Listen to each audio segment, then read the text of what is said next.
Christopher Schindler has a chance to write his name in Huddersfield Town legend.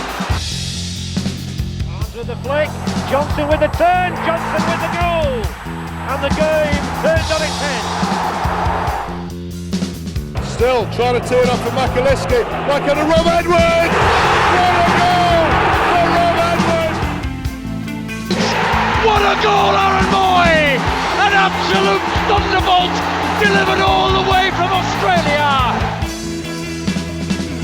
Played down the left and Moy stayed onside. Here's Mounier! 2-0 Huddersfield Town on the opening day of the Premier League! De Plata's forward, De Plata's got the better... Yes! And Laurent De Plata scores! Laurent De Plata scores! It's in the box, it's in there, it's in there, it's there, it's on the board, and there's the king of Huddersfield! Hello and welcome to the Andy Takes That Chance preview show, The Drive-In, like hobnobs with your Yorkshire tea, the perfect companion for your trip into the stadium come match day. Joining me as always is Mr. Kilroy Silk. Killer, your favourite vegan non-dairy biscuit for your cup of tea with non-sugar almond milk, my good man, is? Ginger nut. Love a ginger nut. Ginger nut, yeah, I love a ginger nut as well, yeah. Right, let's crack on. So, have Town's playoff chances gone for a Burton as Town head down towards the River Trent to take on the Albion of them fine lands? We did the history section on the lack of it in the last episode just before Christmas, so instead, Burton Menswear was founded in 1903 by the magnificently named Sir Montague Maurice Burton in Chesterfield. After World War II, Montague Burton was one of the suppliers of demob suits to the British government for demobilising servicemen, comprising of your jacket, trousers, waistcoat, shirt and underwear. And it's been speculated that this is the origin of the phrase, the full Monty. All stores were closed in 2021 due to the financial difficulties after COVID-19, but in 1985 they merged with Debenhams, but the year before that was the death of Shakespearean thespian Richard Burton. It is not clear if he ever visited Burton, but he was the narrator from Jeff Wayne's War of the Worlds. And it's a war we're going to talk about now as Huddersfield Town travel to the Pirelli Stadium on Saturday in desperate need of a victory in the land of Carlin Black Label. Of course, Thomas Carlin was a Yorkshireman and he was the inventor of the Carlin brand after he'd emigrated to Canada. But not many people give Town a Canada Goose in Hell's chance, Killer, of making the playoffs. We've not got a Burton fan on this week either, so the chances of common sense prevailing in this episode dissipate. But I'll hand over to a man who used to model his striking style on Dion Burton. It's Killer with the form of Burton Albion.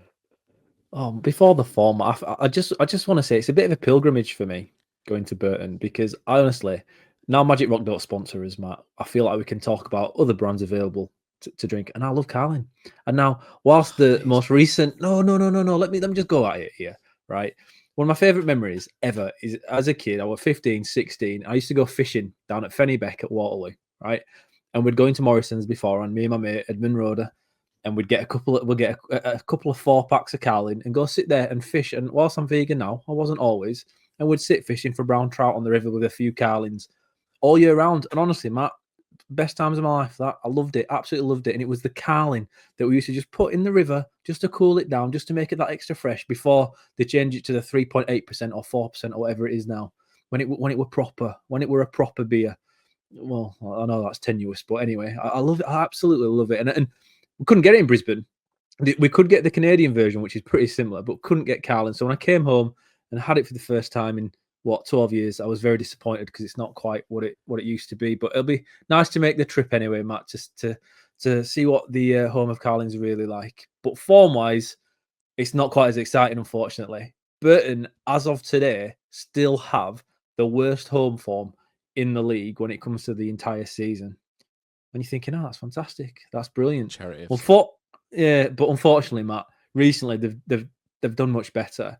Currently, Burton find himself in 21st position, chasing down Bristol Rovers, who are 3 points ahead, but with a worse goal difference.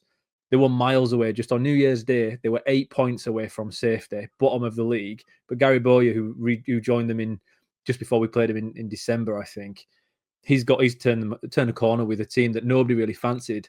They were in the relegation zone after 6 games of this season and haven't been out of it since. Yet they've somehow fought and clawed their way back into contention and with a bit of a chance of surviving. Their odds aren't great still. Bristol Rovers are still odds-on favourites to avoid the drop, but only just. And if you look at the fixtures both teams have left to come, it looks like a tough one to call. They've only lost Burton once in the last 6 home games, which was Bolton. They've beaten Reading and Orient at the Pirelli Stadium. They did lose at home to Tamworth after we absolutely embarrassed ourselves on national television in the second round of the FA Cup. They lost on penalties there. But they've been a much better team than what most people thought Burton could put up from the beginning of the season. The games after this, though, and this is really important because we're at that part of the season now, Matt, where teams target certain games. Obviously, we're going down there Saturday. And after that, they've got Exeter away, bit of a toughie. Wrexham away, really tough. Stevenage at home, Reading at home, and Blackpool away. So for Burton, on paper, Town going to the Pirelli Stadium is probably an easier fixture for them, and they will really will be targeting this game, especially when you look at Bristol Rovers in that they've got Exeter at home, Wrexham away, Stevenage at home, Reading at home, and Blackpool away. So they've got some tough fixtures as well. Between those two teams, they'll probably only need a couple of wins, and that's why I think this weekend will be a really open game because Burton's form has improved a lot, but with the fixtures they've got coming up, this is one that really is a must-win for them. I'm not expecting us to be able to go here and face a deep block. Burton will be having a good go at it because the form recently is a little bit better than I think most Town fans going down there on Saturday will realise. Hopefully we put on a bit of a show ourselves because it's about time we do. Yeah, well, it's a faint hope from that, mate. Yes. So obviously we're recording this, aren't we, on Thursday night? So the press conference has moved to Friday again. So we were unable to take anything from a John Worthington press conference. So we're not sure of where we're at with injuries, but we'll play it by ear, won't we, Killer? With maybe a couple of a little bit of guesswork, maybe. But I think it's time maybe that we move to the tactics board. What do you reckon?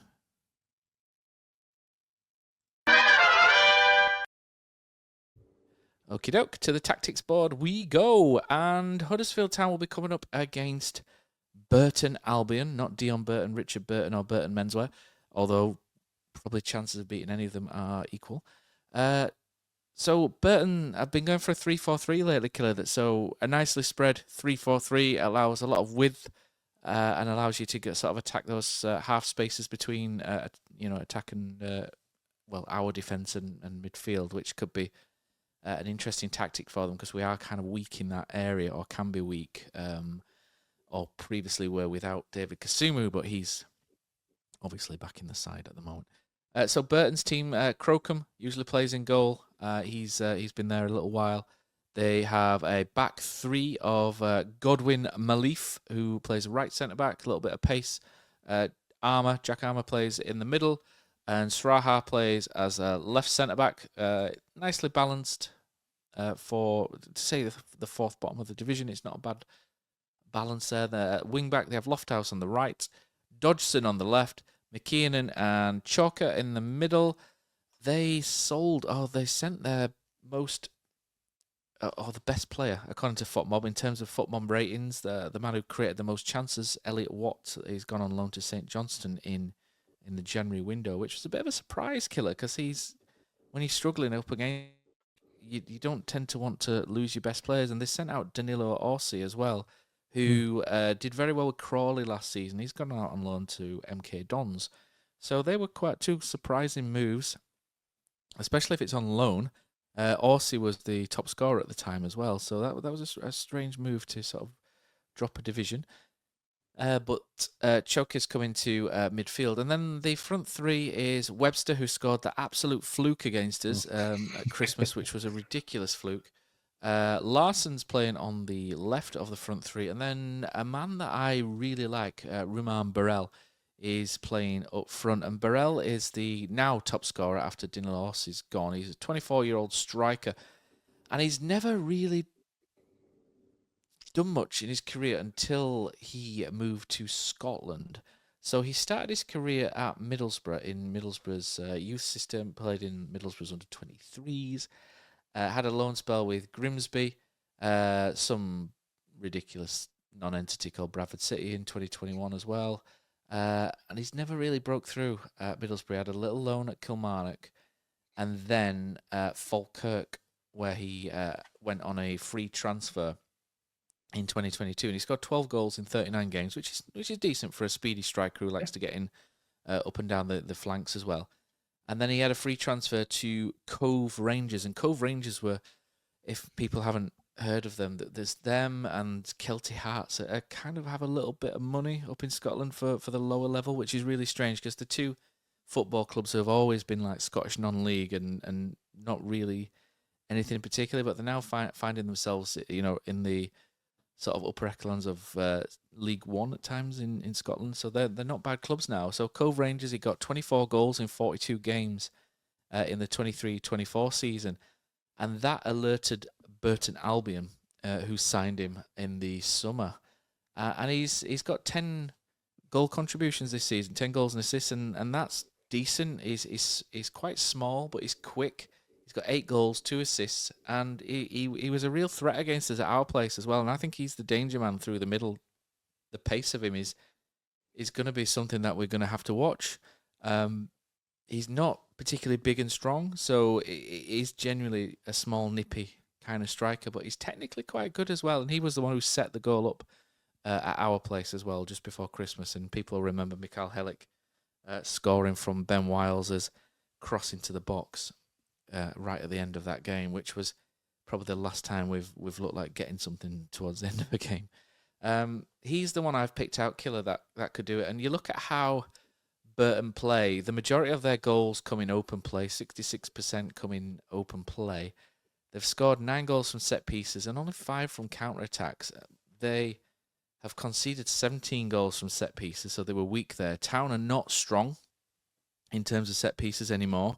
We mentioned this, didn't we, on the extra time show the other day? That was our get out of free jail card for so long, was a set piece, wasn't it? Even last season, Sorba Thomas would whip one in, Mikael Helik had nod it in, and that was our Almighty Pearson. That was our get out of jail free card. But we've lost that now, which is probably why we've not scored a lot of goals and why we went 6-7 games at home without scoring a goal since after Mikael Helik left the club. They've conceded 3 penalties. We don't get them, so we don't really need to look at that. However, when they're playing at home, they've still conceded 10 set pieces at home on that tight little pitch. So maybe that's an avenue Town can look at, but who in particular could we use to force that? That's a slight issue. Most of the goals they've conceded have been in open play. So that's tends to be how they play. So in terms of positionally, they tend to attack down the left more than through the middle or right hand side, just about. So Dodgson's the left wing back who comes down the line. He's quite an interesting little player. Is I think it's Charlie Dodgson, isn't it, who plays on that left hand side. So we're going to have to sort of keep an eye on that. So he's got 4 assists this season and a goal. Oh, in Dodgson, sorry, not Charlie Dodgson. I don't know who Charlie Dodgson is. Dodgson, I think of Jurassic Park, at the start of it. That's where I think of Dodgson. Dodgson, we got Dodgson. So Owen Dodgson, sorry. He's only 22. He's on loan as well from Barnsley. If anyone watched The Undateables a few years ago, that always made me laugh. Where there's Ray, the Leeds fan, took the girl to watch Burnley and Leeds, and she's like, "Come on, Barnsley!" That's absolute all-time classic. Is that we've gone off on so many tangents already in this one, haven't we? Richard Burton Menswear, and The Undateables, which is probably where me and you belong. But we're moving back to the football now, and like I say, Burton are a team that are sort of. It sounds silly to say it, Killer, but they're sort of on the up slowly, aren't they? They're kind of under Gary, but you have him making that sort of like little arc upwards. And I wouldn't bet against them to stay up. I'm looking at some of their recent results as well. Yes, they got pasted by Wrexham, but Wrexham again, dodgy decisions from referees. It's unbelievable how many dodgy decisions they've got. Leyton Orient as well. They've played quite well against Leyton Orient on the first. They beat Leyton Orient. Webster and Burrell scoring 2 quick-fire goals there after going 1-0 down. So it shows a little bit of resolve as well that they've got.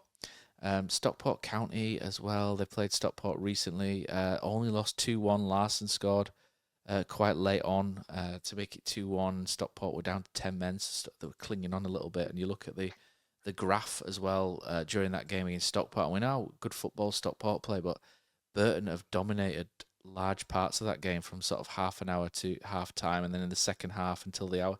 So they've had a good 30 minutes away at Stockport where they've been the better side, which is really interesting. And like you say, they lost, didn't they, to Bolton Wanderers 2-1. But again, it's a close game, and you look at the flow of the game, and it's quite even. Burton have got a higher expected goals than Bolton in that game, just less possession, and they've created 3 big chances to Bolton's 1 in that game. So I think where we're going with this, mate, is that Burton are not going to be there to be rolled over. They're not a bad side at all. Anybody who's going down there thinking Huddersfield Town are going to roll over Burton and have all those fans in the Don Amott caravan stand, if that was one of my favourites. I remember going down to Burton in 2016. It was away in 2016. I'd just come back from honeymoon, and me and my mate Tom went down, and he ended up parking in a bush near the brewery. I remember walking into the game. We're about 5 minutes before kickoff, and we couldn't get in the stand behind the goal because it was too full.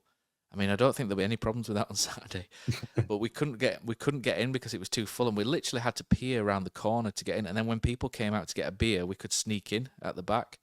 But it was absolutely heaving that day, and Burton were tough then as well. We won through a Naki Wells header towards the end, but it was one of those barely deserved. I remember Philip Billing played at 10 that game, and I remember coming away afterwards going, "What is Philip Billing playing 10? He'll never make a number 10."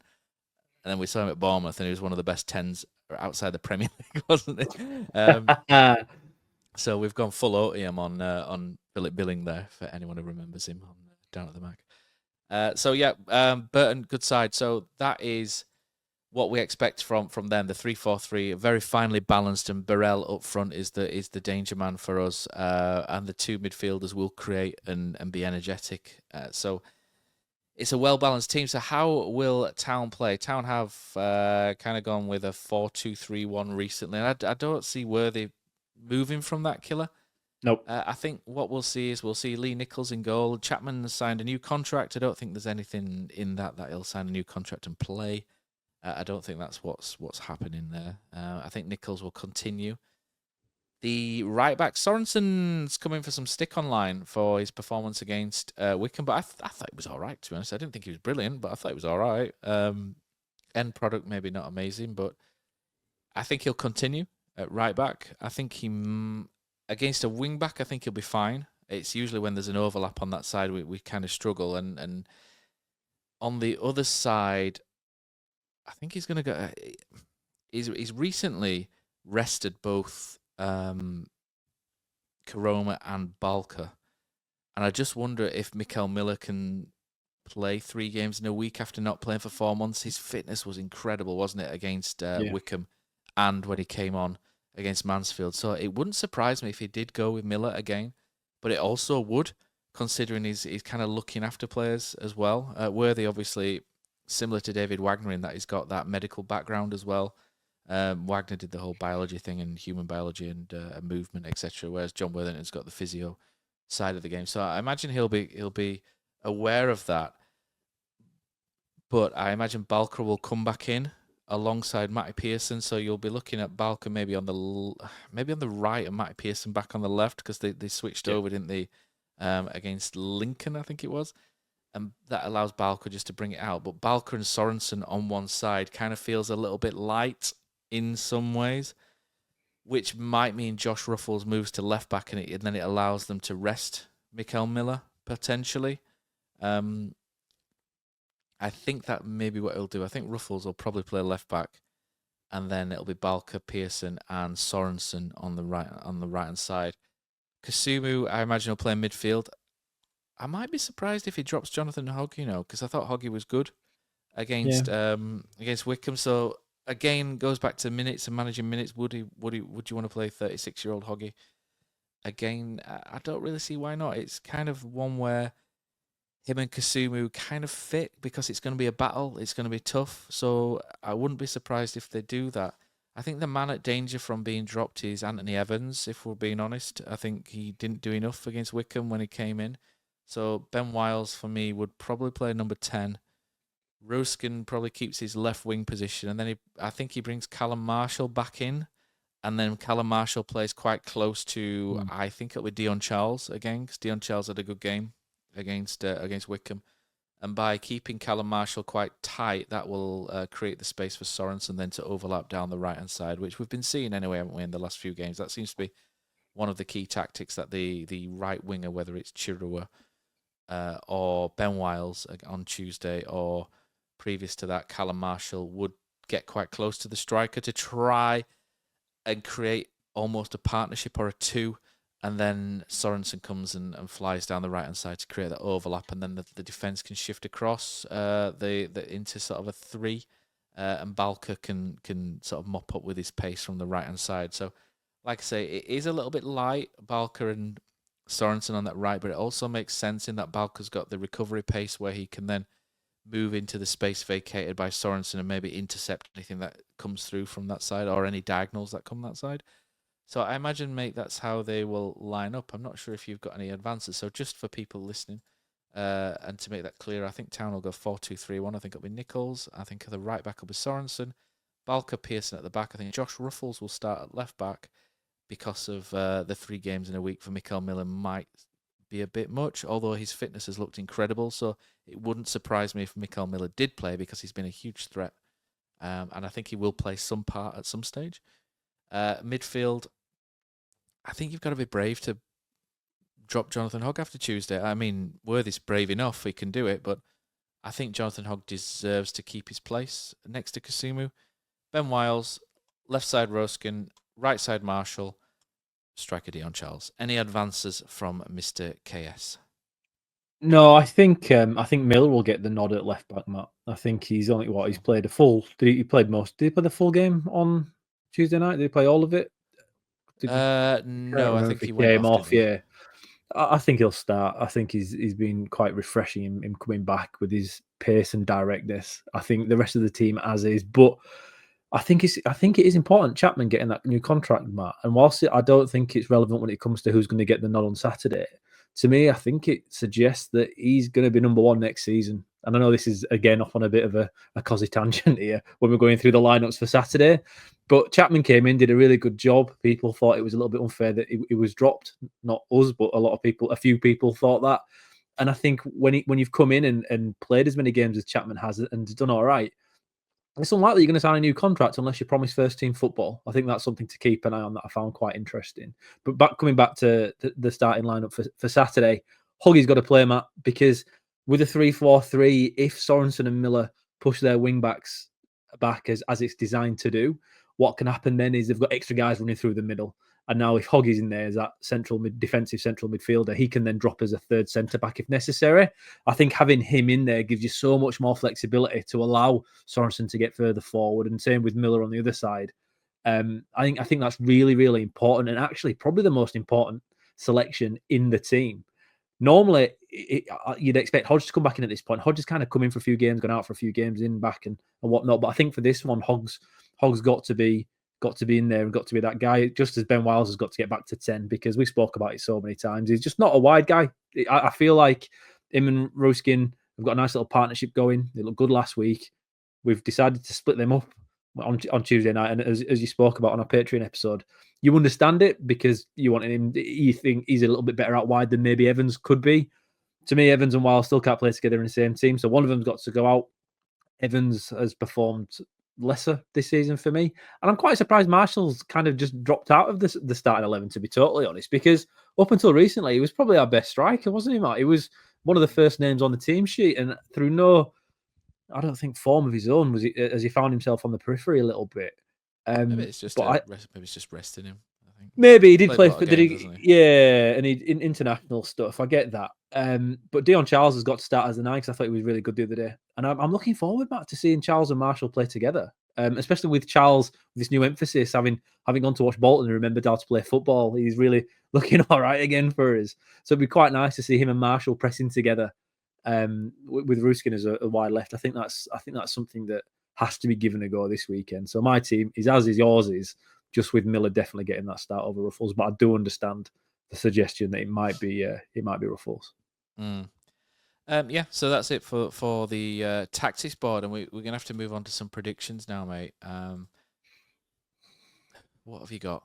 What are you going for? I'm a little bit caught. I'm a little bit unsure. Yeah, it's a tough one. It's a tough one because the thing is when you're predicting, and we are Town fans, we're not football experts by any means. We're Town fans, and you still have that thing. I think when you support your team, you think they're better than they are, even when on paper results suggest otherwise. So inside, I'm like, I'm going as well. So I'm like, oh, we're gonna win. We're gonna win.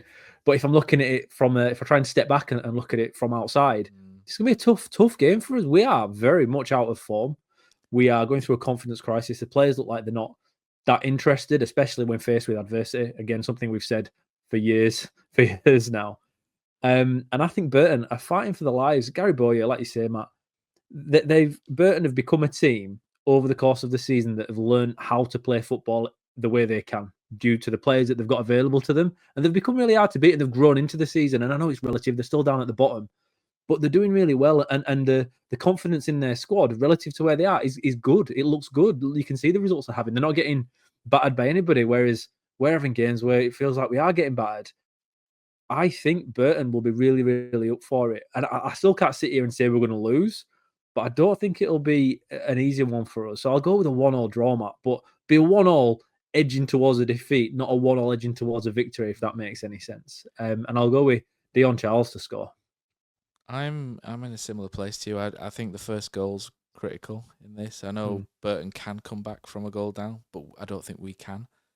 So I think if Burton score first, we lose the game. If we score first, I'm still not confident that we win the game. So I think if we score first, it'll be a draw. If they score first, they'll win. I'm going to go 2-1 Burton in this. I just really don't fancy Huddersfield Town at the minute to win a football game. I look at them and I just think that there's a lot of them have just mentally just put those beached out. Not necessarily looking for the summer, but I just think they're mentally checked out, which is frustrating. Like I say, I can't quite tell you who. It's just as a team that don't. It's just not a team, is it? It's basically a group of individuals who don't mesh together particularly well, and some of them are just going through the motions. And I think when you come up against somebody who needs to win as much as Burton do, the adversity kicks in, and that's when we struggle, because mentally we are weak as Carling, mate. So I think we'll lose this game, and I'll probably be frothing about it on Sunday, because I've got to drive up to Inverness on Friday night for 7 hours, and then late Saturday drive back.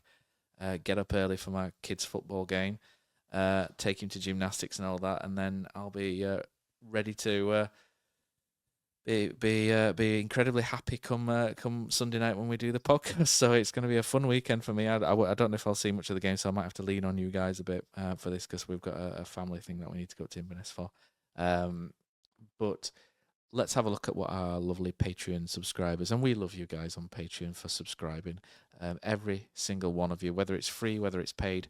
Honestly, there's a lot of people listening to us on YouTube and Acast, Spotify, etc., that haven't signed up for the Patreon, and that's fine. But it does help us. It does help us manage the numbers, and it does help us advertise and throw things out and keep you abreast of what's going on. We're hoping to have a number of cult hero episodes that we'll be throwing out at some point.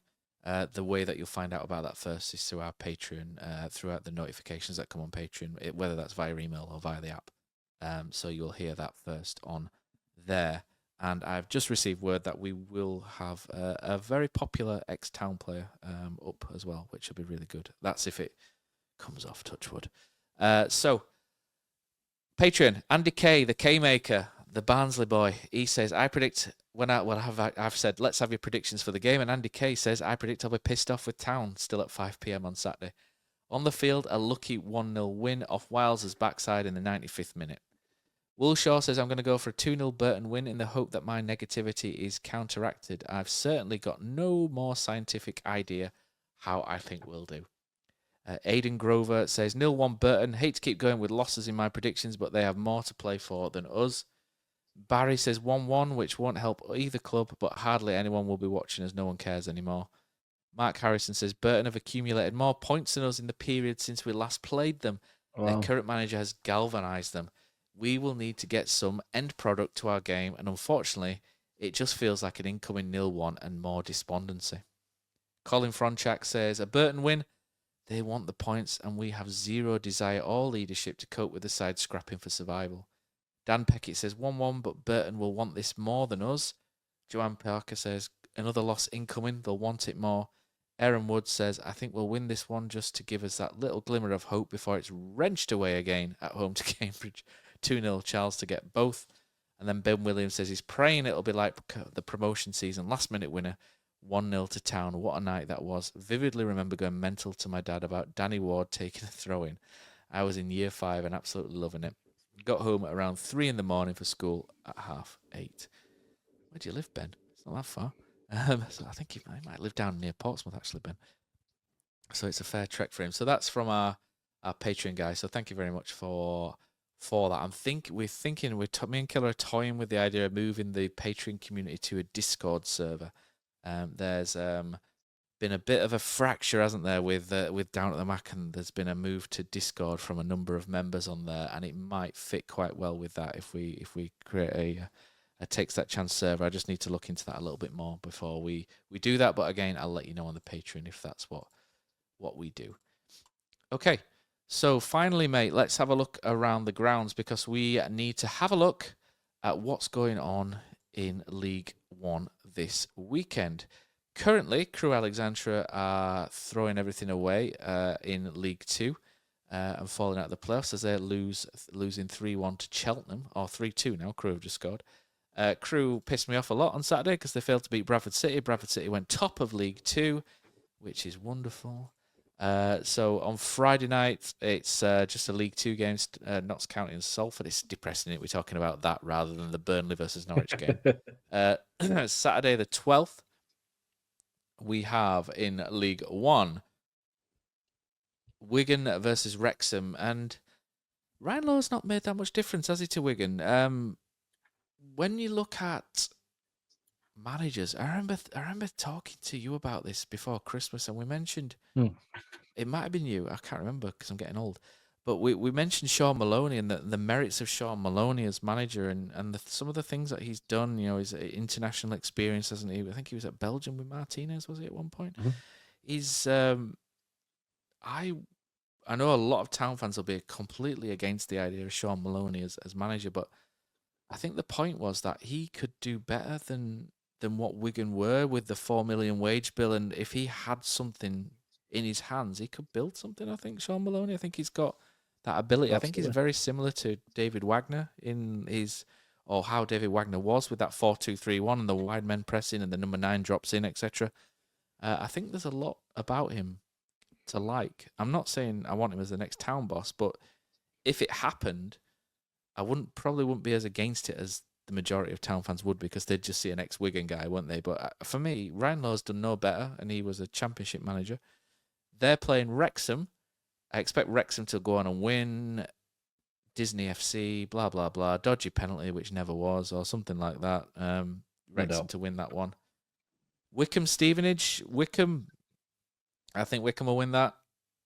Any advances, Killer? I think Wycombe have... No, I thought Wycombe were good the other night. I thought they were good. I thought their attack, the strikers, Matt, they're so good going forward. And at this end of the season, where games are all so tight, because everyone's kind of works everybody else out, raw pace or strength when it comes to your front guys wins a lot more games than it does at the beginning of the season. And it's another reason why Wrexham getting it done week in and week out with the referees helps. Yes. But they've got big lads, and it does help, and Wycombe have that. So I think Wycombe will have no problem there. And we spoke about that. We've got small lads with no pace. And that just doesn't work. Barnsley versus Bolton. Oh, this is... Bolton are really doing a Huddersfield, aren't they? They're struggling to put things together as well. That's going to be a tough one for them. And you've got Bristol Rovers, Exeter, Burton versus Huddersfield, Cambridge versus Charlton. Expect Charlton, I think, to carry on.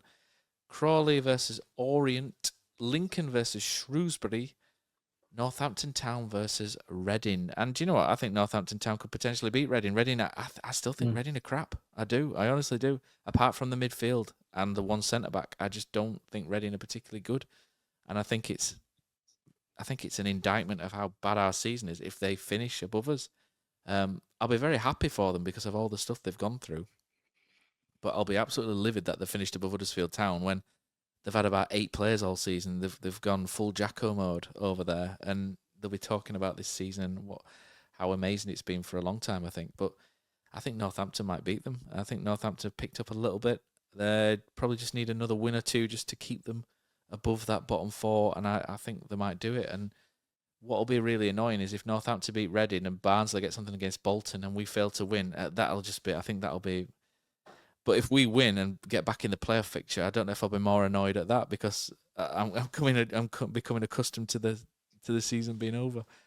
Stockport versus Rotherham. Rotherham had a good win the other night against Bolton. Are they out? Are they finished for the season? I don't think so. But Stockport are pretty good, aren't they? So the pick of the matches. I think the pick of the matches there. Killer. I think there's Northampton, Reading, and Barnsley, Bolton, isn't it? I think they're the ones that you look at and you think, if something could happen in either one of these games. And then you've got Tuesday, you've got the Virtue Trophy. That's why there's a few less games. Birmingham versus Peterborough. I've never really thought Birmingham was a massive club before to us. I've always thought that the second club in the city and maybe the name Birmingham makes them sound a bit bigger than what they are. But they're taking 50,000 fans to Wembley. That's an incredible amount, isn't it? So maybe I've got that wrong, but... They're playing Birmingham and they're playing Peterborough, and I imagine Birmingham City will beat Peterborough as well. So fair play to Birmingham, who are promoted as well, aren't they? So I think we all saw that coming, didn't we, the minute that Alfie May made that U-turn from Canalside to Birmingham. But yeah, mate, so for me, it's the Northampton versus Reading game I'll be most interested in, I think, to see how that goes. Because I think if Reading win that, then they're pretty much 1 foot in the playoffs, aren't they? Yeah, you'd think so. Where our game's the biggest game this weekend. You've got permutations at the top and the bottom, and if you're a neutral looking at that, again, we're not in great form. Burton doing okay, looking solid. That's the one you'd pick as a neutral, I think, to watch. For us as Town fans, taking that aside, it's ready now. Again, we're at that part of the season, Matt, where we have to look at what other teams around us are doing. I, up until the last couple of weeks, thought Bolton had nipped 6th from us, but the longer Reading go on, finding these wins against all kind of adversity that they are facing when it comes to everything with the Ronas and like you say, selling Sam Smith and all these issues they're having to go through. What character has that squad got to be able to continue to win games in this division? Amazing. It's incredible. I'd want them to get promoted. If they got in the playoffs, I'd want them to get promoted. I'd be not a Reading fan for the days, but I would want them over everyone else. Just because it's a great story, isn't it? It's a better story. Absolutely. They've been exactly. So that's, you know what, that's probably the fairy tale of this year if they manage to get it done, because it is really down to the players. And I think that's the one that obviously the game we have to look at. But again, Bristol Rovers Exeter City at the bottom of the division to another cracker, because it is a 2-horse race between Burton and Bristol to see who can stay in League One for next year, to see who we'll be facing in next year's fixtures, Matt, no doubt, when they come out after we've absolutely messed it up on Saturday and find ourselves, 7 points behind the playoffs potentially by Saturday evening. This season, Matt, is falling away pretty similar to how we got relegated last season, isn't it? Where all of a sudden it's kind of, yeah, we were all right, have we got a chance? And then right at the end, shit the beds and just absolutely ruin it. And it feels like that's kind of happening again. It's just, I don't know. It's sad times, Matt. It's not the best, is it? No, it's a continuation of rubbish. Just looking at Reading's team, they got Joel Pereira in goal. Joke figure at Huddersfield, 28 now, so he's about time he's kind of settled down. He's done well for them as Joel Pereira. He's not the Poppadom hands, spaghetti arms kind of striker goalkeeper that he was with us in Hearts, where he was unbelievably bad. Andy Yeardham at right back. Not sure where they plucked that from. He's 33 now. I think he's. In fact, I know where they plucked him from. He's been there since 2018. What am I talking about? So he's been there for a while. I think he must have been out injured because he wasn't playing at some point this season. Tyler Binden's the one I think is a really good player. The centre back, 20 now, the one who came from LA Galaxy. I think he's a smashing player. And Mbenge, the other young, he's sort of a youngish centre back. He's been there for 3 years, or 2.5, 3 years, since he was quite young as well. So he's kind of come through or had to play. They've got a 17-year-old Andre Garcia from the academy at left back who's done quite well. It's like when we had to throw Joe Scars in against Cleveland Taylor that time. People remember, young left back, 16, 17, got absolutely bashed by Cleveland Taylor, who was a flying winger for Scunthorpe, I think, back in the day. The midfield's great. Charlie Savage, Lewis Wing, Harvey Nibbs is possibly the best midfield in the league, apart from Birmingham. It's a crazy good midfield. It's a crazy good midfield. Lewis Wing's a player we've liked for years, isn't he? And we still can't work out why he's in League One. He's 29 now. He's creative. He's got legs. He gets up and down. He tackles. He's just a good player. Charlie Savage is someone I'd love him at Huddersfield. He's 21 years old. If Reading are still skint at the end of the season and we've got a little bit of money, go get someone like Charlie Savage. It won't cost the earth. Harvey Nibbs, though, do you remember when, as we talked about this the other day, didn't we? Do you remember when he was linked with us and he was a striker at Cambridge and he wasn't scoring that many goals? He got, in 4 years at Cambridge, 26 goals in 156 games, which is crap. But he's played on the right of a 3 in midfield for Reading, and he's got 32 goals in 95 games for Reading. He's got 1 in 3 record from right central midfield. He just runs up and down all day. He's got 14 goals this season from midfield. Harvey Nibbs got a couple of penalties. He's got one against us where he smashed it past Chapman on Chapman's debut. 4 assists. Again, what a season he's had, and he's looking good. He's Harvey Nibbs, and then Lewis Wing plays in the middle of him and Savage, and the front three, absolutely nothing. Kamara, 2 assists, 3 goals this season. Ibachaman, 2 assists, 4 goals. Kem Campbell, 4 goals, 2 assists. Nothing. That's a bottom half front three. It's the midfield which is incredible, and the young centre back. It shows you, Matt. It shows you, right? Well Everything wrong with the town team, where our midfield is basically non-existent. So therefore, even though our strikers on paper look fantastic everywhere else, because they don't get the service, it doesn't actually matter. When Reading have a midfielders dominating as they have, even if the strikers aren't scoring because they are nobodies, it doesn't matter. It can carry you through. In League One, we spoke about again the other night as well, Matt. You have to have talismanic figures at centre back and centre forward, or you have to have a midfield, I think, that runs games. We have neither. And it's very unfortunate for us. Individual talent, we've got a lot of that. As a team, it just doesn't work. Reading are a sum greater than its parts because the 3 guys have got in the midfield, and like you say, Matt, the young lad, is he Kiwi? I think the Tyler Bindon at the back. Yeah, he is. That's what they've got. They have a heart that of stone in there, and with a little bit of creativity, and it's taken them into the playoffs in a fashion that nobody really expected this year.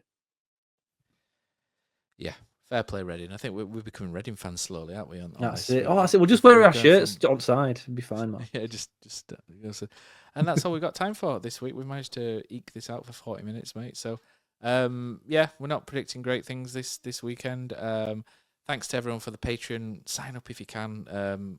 We're not asking for money. You can sign up for free. It's just useful, and then if you like it, you can upgrade at a certain point. But if so many people sign up, I think we're going to do a competition for a couple of freebies as well that we'll throw in. So do it just on that strength, and once we've got a decent amount, we'll start throwing some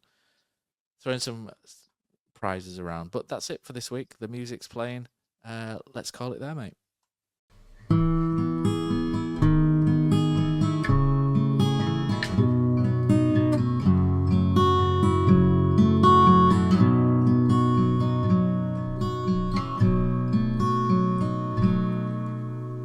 There's a team that is dear to its followers.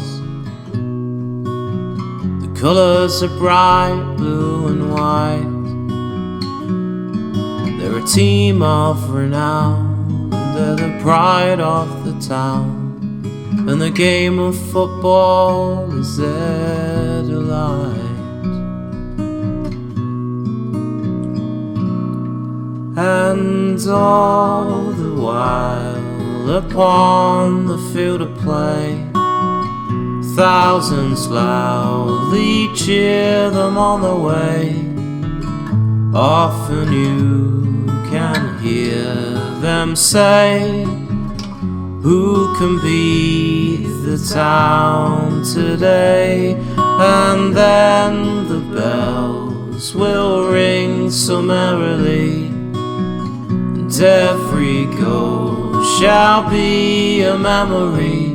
So town, play up and bring that cup back to Huddersfield.